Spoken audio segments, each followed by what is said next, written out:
I was on Twitter the other day, and I see a dude. He posts this picture of like a little, rack of 4 beers, little taster. What's the freaking term? A flight of beers, uh, at a little microbrewery. One of those like copy and paste. Hundreds of these exist across the nation's little breweries.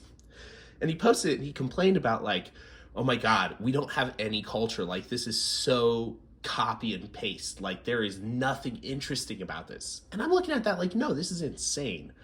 Like we discount our culture so much, but in reality, like imagine like if that dude got trapped in a mudslide immediately after taking that photo and his rack of beers was perfectly preserved along with the entire brewery. Future archaeologists would just be stoked out of his mind for a picture of like, oh my God, this was American culture right at like the highest level it had reached thus far.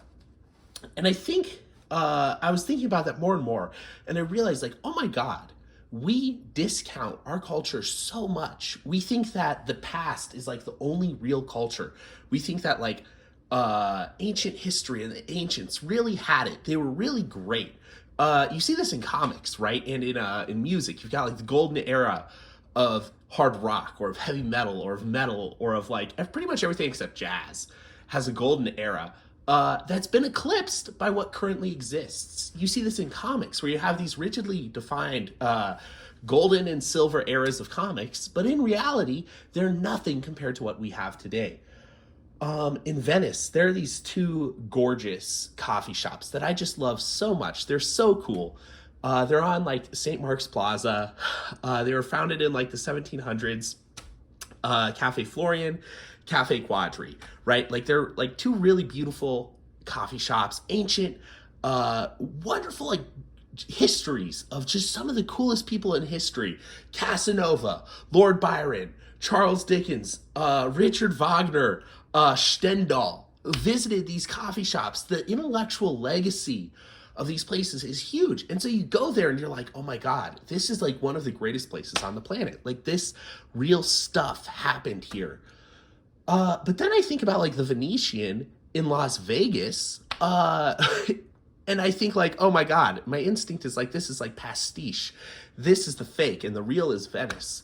But what's more real than like the upcoming like fintech convention there with like 5,000 people, each of which has the wealth of freaking kings, is more powerful than the nations of history.